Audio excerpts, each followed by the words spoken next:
Shalom. Mari kita persiapkan hati kita untuk masuk dalam ibadah Exousia Bible Teaching pada hari ini. Kita katakan pujian ini.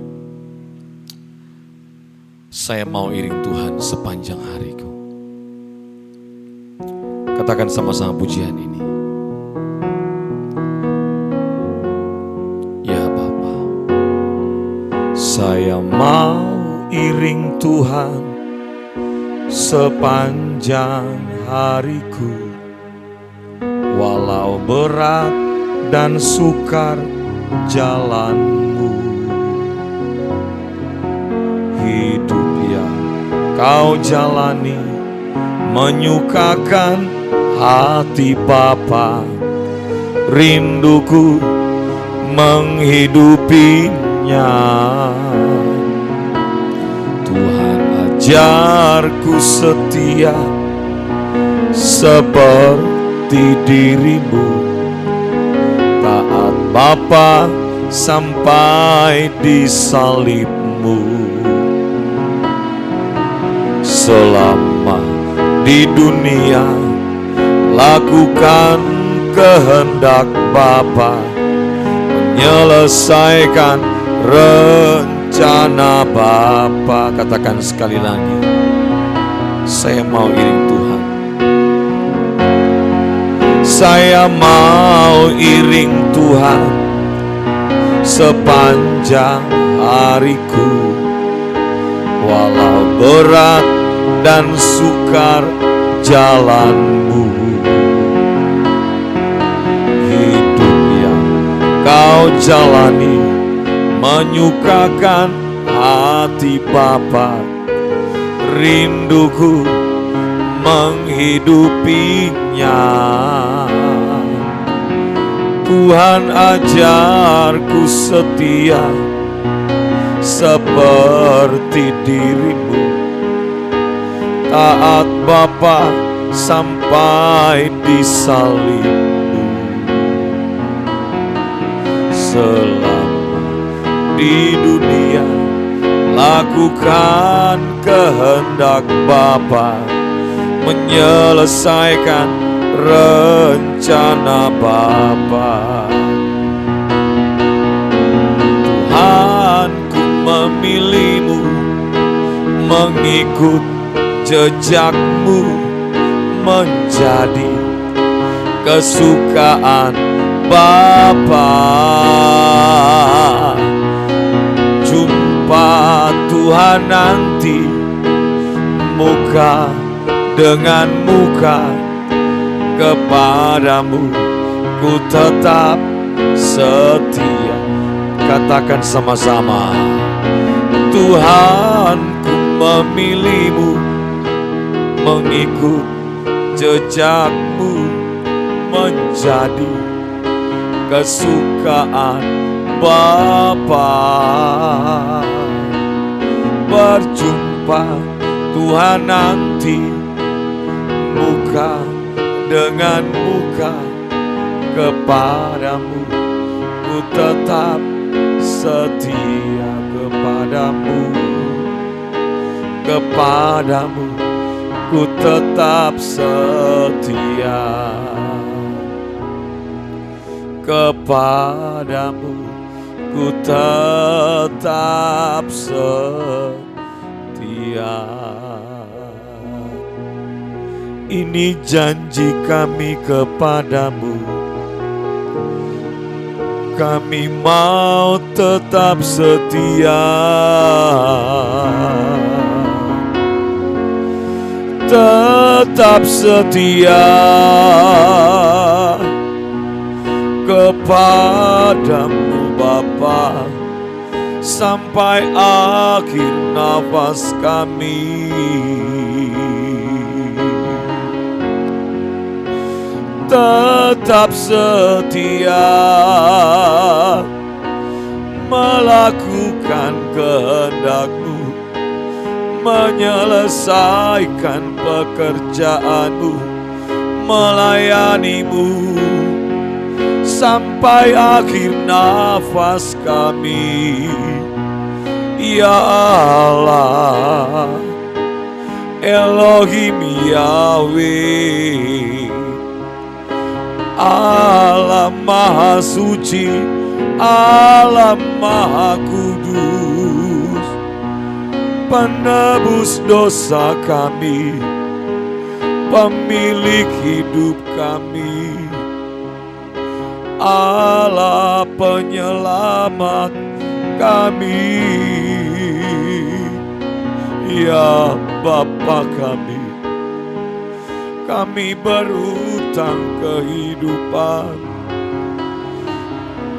kami berhutang keselamatan kepadamu, ya Allah. Bapa, kami berjanji, kami mau melayanimu sampai akhir hidup kami. Hidup kudus tak bercela, hanya menyukakan hatimu, ya Bapa, ya Allah kami. Mestinya tak lagi kami ingini apapun juga selain Engkau Allah, selain Engkau Bapa. Engkau harta abadi kami, Engkau tujuan abadi kami Bapa. Kami berjanji kami mau mengikuti teladan-Mu Bapa sepanjang hidup kami. Ya Bapa, terima kasih. Berbicaralah kepada kami dalam ibadah Exousia Bible Teaching Bapa. Walaupun ini hanya rekaman, berbicaralah dari isi hati Bapa. Berbicaralah Bapa. Taruhlah perasaanmu dalam perasaanku Bapa. Taruhlah pikiranmu dalam pikiranku Bapa. Dan taruhlah hatimu dalam hatiku. Taruhlah hikmatmu di dalam rohku Bapa. Dalam nama Yesus. Kami mau dengar sungguh-sungguh menghormati isi hati Bapa disampaikan. Haleluya. Amin. Baik, shalom Bapak Ibu. Saya akan melanjutkan serial khotbah pada minggu yang lalu dalam Exousia Bible Teaching pada hari ini. Masih dalam tema besar kita, belajar dari keteladanan Kristus. Kita akan bacakan Filipi pasal 2 ayat 5 sampai ayatnya yang ke-8. Hari ini saya akan menyampaikan pelajaran dari bagaimana Yesus belajar dan konsisten untuk mengelola pikiran, mengendalikan pikiran dan perasaannya. Sehingga rapor kehidupannya sempurna. Tidak pernah meleset. Ini hal yang harus kita lakukan bersama-sama. Filipi pasal 2 ayat 5, hendaklah kamu dalam hidupmu bersama menaruh pikiran dan perasaan yang terdapat juga dalam Kristus Yesus. Yang walaupun dalam rupa Allah tidak menganggap kesetaraan dengan Allah itu sebagai milik yang harus dipertahankan. Melainkan telah mengosongkan dirinya sendiri dan mengambil rupa seorang hamba dan menjadi sama dengan manusia. Dalam keadaan sebagai manusia ia telah merendahkan dirinya dan taat sampai mati, bahkan sampai mati di kayu salib. Nah, saya ingin menjelaskan kepada kita sedikit dulu, ya,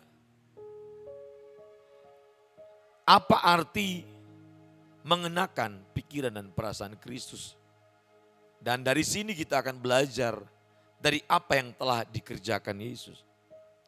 Yang pertama adalah Yesus selama di bumi, dia berhasil mengelola pikiran dan perasaannya dengan baik, tepat, dan benar, dan akurat. Sehingga Dia berhasil mencapai kesempurnaan untuk mengelola pikiran dan perasaannya. Kesempurnaan Yesus mengelola pikiran dan perasaan menghasilkan kehendak yang sempurna. Amin. Jadi tidak mungkin kita bisa menghasilkan kehendak yang sempurna tanpa berhasil mengelola pikiran dan perasaan secara sempurna. Karena kehendak diproduksi oleh pikiran dan perasaan. Berarti rumusnya adalah orang yang berhasil mengelola pikiran secara sempurna dan berhasil mengelola perasaannya secara sempurna, maka dia akan dapat dipastikan menghasilkan kehendak yang sempurna. Amin. Ini penting untuk kita pahami bersama-sama. Ini rumus kehidupan Yesus. Yang Paulus ambil dari Yohanes pasal 4 ayat yang ke-34, betul? Yesus bilang begini, makananku ialah melakukan kehendak Bapa yang mengutus aku dan menyelesaikan pekerjaannya. Jadi tidak mungkin Yesus dapat konsisten dengan tepat melakukan kehendak Bapa di luar pikiran dan perasaannya. Amin. Setuju? Tidak mungkin. Karena kehendak itu diproduksi atau hasil dari pikiran dan perasaan. Ya. Ini yang penting. Nah, jadi dalam segala situasi, ketika Yesus bertemu dengan para ahli Taurat yang ingin menguji dia, betul? Dia tepat mengolah pikiran dan perasaannya. Sehingga ketepatan Yesus mengolah pikiran dan perasaan menghasilkan kepekaan yang tajam dan tepat untuk terus-menerus memiliki pikiran perasaan Bapa di sorga. Sehingga pikiran Yesus mampu menjangkau pikiran-pikiran para ahli Taurat yang ingin menjebak dia. Betul? Halo? Ini penting sekali. Sehingga hikmat yang Yesus hasilkan tidak di luar proses natural, tapi dalam proses natural. Amin? Bisa mengerti ya? Nah, kita mulai dulu. Apa arti mengenakan pikiran dan perasaan? Tapi saya ingin memulai dari arti serupa dengan Yesus dulu. Berarti serupa dalam pikiran dan perasaan, serupa dalam melakukan kehendak. Baru memiliki profil kehidupan yang serupa dengan Yesus. Amin. Nah, perhatikan baik-baik. Saya mulai ya. Arti serupa dengan Yesus. Yang pertama, saya langsung bikin 3S, triple S. Pertama, serupa dengan Yesus itu merujuk kepada solusi hidup. Amin. Solusi kehidupan yang dapat memerdekakan kita dari hukuman dan ikatan akan dosa. Amin. Jadi itu bicara solusi. Berarti kalau bicara solusi, bicara manfaat buat kita. Bukan kewajiban. Menjadi serupa dengan Yesus bukan kewajiban. Setuju? Bukan beban, bukan tuntutan. Tapi itu solusi yang menguntungkan kita. Amin. Nah, mindset ini harus diajarkan kepada semua orang, terutama anak-anak kita. Lalu arti kedua dari kata serupa dengan Yesus adalah menuju kepada standar hidup Kristus. Amin. Bisa mengerti ya? Jadi pertama kita diminta serupa karena dalam rangka menolong kita. Amin. Tujuannya menolong kita, solusi buat kita. Halo? Nggak serupa dengan Yesus, nggak bisa merdeka dari dosa. Amin. Halo? Paham gak ini? Oke. S yang kedua adalah dari serupa dengan Yesus menuju kepada standar hidup Kristus. Yaitu apa? Gaya hidup kita harus sama dengan gaya hidup Kristus. Kebiasaan kita harus sama dengan kebiasaan Kristus. Selera jiwa kita harus sama dengan selera jiwa Kristus. Amin. Fokus hidup kita harus sama dengan fokus hidup Kristus. Tujuan hidup kita harus sama dengan tujuan hidup Kristus. Cara berpikir kita harus sama dengan cara berpikir Kristus. Rencana-rencana kita harus sama dengan rencana Kristus. Dan setiap tindakan perbuatan kita harus sama dengan apa yang menjadi tindakan perbuatan Kristus. Jelas ya? Yang ketiga, serupa dengan Kristus, S yang ketiga, merujuk kepada serupa dalam hal karakter, 3 karakter Yesus yang menonjol. Apa itu? Yang pertama adalah kasihnya kepada Allah sempurna. Sempurna kasih, sempurna kesucian, sempurna ketaatan kepada Allah Bapa. Amin. Jadi kita harus sempurna dalam karakter seperti Yesus. Apa itu? Sempurna dalam apa? Kasih. Sempurna dalam apa? Ketaatan dan sempurna dalam kesucian. Makanya saking sempurna kesucian Yesus, saking sempurna ketaatan dan kasihnya, maka dosa tidak bisa bercokol di tubuhnya. Amin. Makanya hanya satu manusia yang tidak tunduk pada maut, betul? Yang tidak tunduk pada dosa, sehingga tubuhnya tidak pantas dikubur di bumi. Amin. Tubuh Yesus itu satu-satunya tubuh yang tidak bisa dikubur. Artinya tubuh itulah yang Yesus bawa ke surga. Amin. Kalau tubuh kita nanti diganti, betul? Setuju ya? Kita kan nanti diubahkan sekejap. Karena tubuh dosa. Anda bayangkan gak kalau orang itu setiap detik sempurna berpikir, sempurna berperasaan, sempurna bertindak, sempurna merencanakan, sempurna berkata-kata, sempurna memutuskan, sempurna dalam segala melakukan pekerjaan, melakukan apapun. Waduh, dosa tidak pada tempat, baik di roh, jiwa dan tubuh. Amin. Buatlah hidup kita tidak memiliki ruang dan tempat untuk dosa bisa masuk dan tinggal. Karena sebenarnya itulah yang dikatakan Paulus 1 Korintus pasal 3:16, tubuh kita adalah bait Allah. Amin. Amin. Amin. Jadi tubuh kita diciptakan Allah bukan untuk dosa bisa tinggal dan subur tumbuh di situ, tapi agar Roh Kudus betah dan nyaman tinggal di rumah tubuh kita. Amin. Amin. Seperti Yesus. Itulah namanya seperti Yesus. Makanya pola makannya harus diatur. Amin. Tidak boleh sembarangan makan. Dulu kita diajarkan hidup suci itu cuma roh aja, betul? Betul nggak? Mitos roh. Tapi pendeta-pendetanya hamil 7 bulan, ya kan? Betul kan? Makanya sakit-sakitan, ya kan? Makanya nggak kuat pengaruh kita. Sucinya itu setengah-setengah. Itu nggak bisa, itu bukan suci. Suci sempurna kita, roh, jiwa, tubuh. Holistik, komplit. Komponen manusia 3. Roma pasal 12, tubuhmu harus hidup suci, betul? Berkenan. Makanya saya mau menjadi orang yang betul sucinya roh, jiwa, dan tubuh. Amin. Makan pun kita tidak boleh sembarang. Waduh. Kalau Anda pilih makanan aja bodoh, tidak mungkin Anda pilihan hidupnya pintar. Setuju gak? Iya kan? Makan aja bodoh bagaimana hidup pintar. Kalau orang makannya pintar pasti hidupnya pintar. Kan itu dasar, betul kan? Aduh. Jadi saya mengajak yang menonton ya menyaksikan ini, baik hamba Tuhan, gembala, pelayan GSKI, dan pimpinan sekolah, mentor, staf, siswa, orang tua, Geni Nusantara. Kita harus sempurna dalam 3 hal. Kasih kepada Tuhan, amin. Ketaatan kepada Allah Bapa, dan apa? Kesucian. Kesucian kita harus menyangkut 3 hal. Suci roh, suci jiwa, suci tubuh. Siap? Makan harus yang suci. Kata orang Yahudi apa? Harus kosher. Kosher itu harus halal. Tidak boleh tidak halal atau haram. Ya, apalagi harim.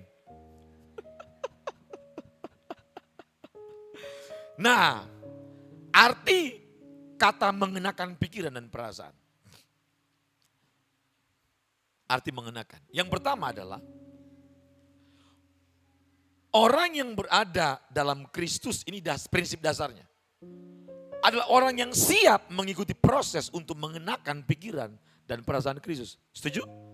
Karena kita bukan robot, artinya kesiapan kita berhubungan dengan tanggung jawab dan respon kita. Setuju? Betul ya?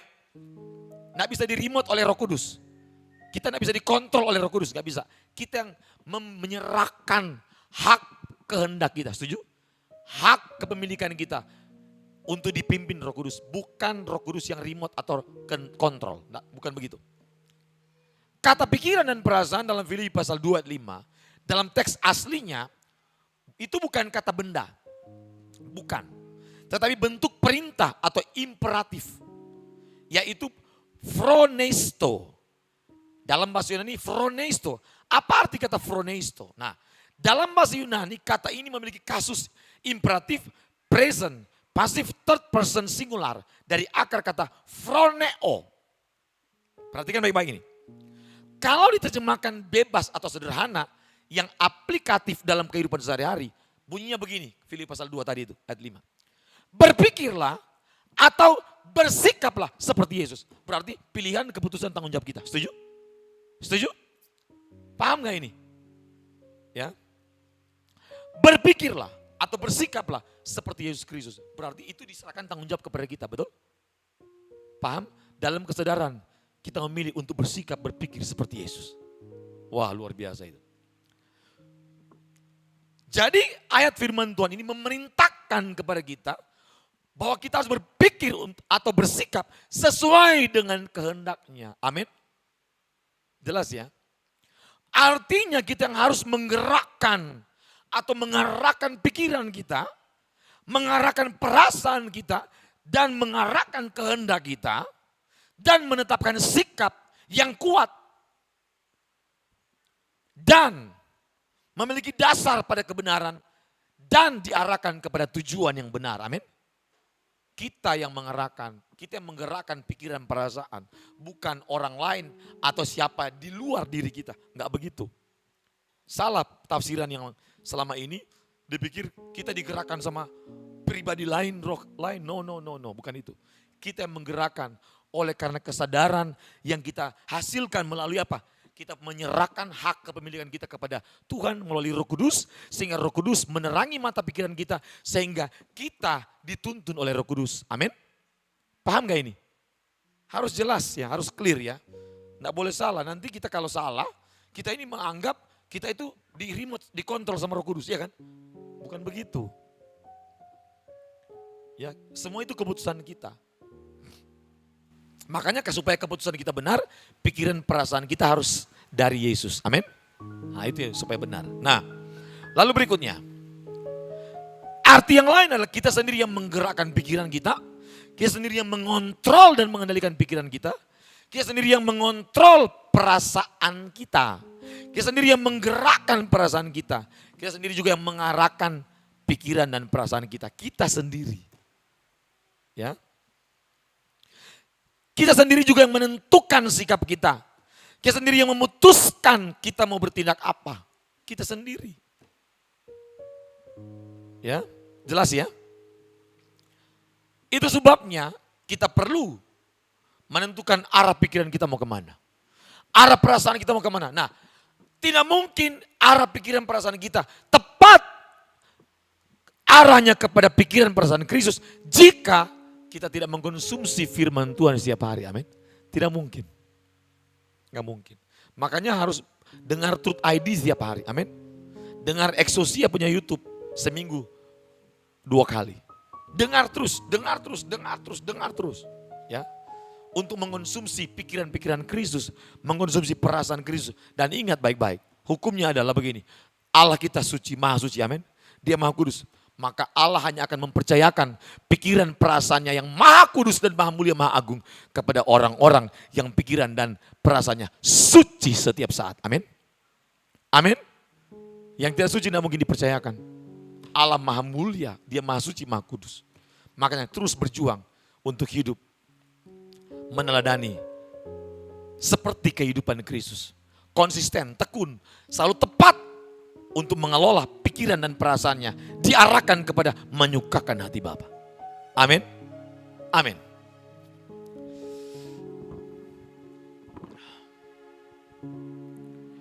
Mari kita berdoa. Bapa, hamba sudah selesai menyampaikan isi hatimu Bapa. Dan inilah perjuangan yang sesungguhnya dan perlombaan kami yang sesungguhnya. Kami terus bertanggung jawab mengelola pikiran perasaan kami dan kehendak kami.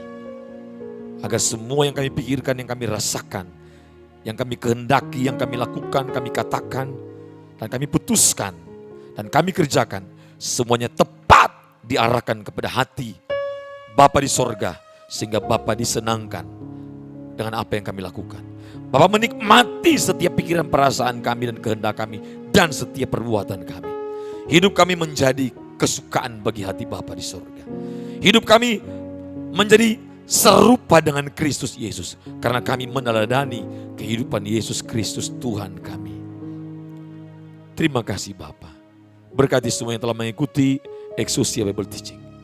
Roh Kudus lanjutkan karya-Mu dalam setiap pribadi kami masing-masing. Dan saat yang Kau lepaskan berkat bagi kami. Arahkan hatimu kepada Tuhan dan angkat tanganmu dua-dua. Terimalah berkat dan anugerah daripada Allah Bapa. Cinta kasih daripada Tuhan Yesus Kristus. Pertolongan, perlindungan, pemeliharaan yang sempurna dari Roh Kudus menyertai kita mulai hari ini sampai Tuhan Yesus datang pada kali yang kedua, menyebut kita orang-orang saleh untuk pulang ke rumah Bapa yang kekal, agar kita memerintah bersama Kristus di kerajaan surga sampai selama-lamanya. Amin. Terima kasih, Tuhan berkati. Shalom.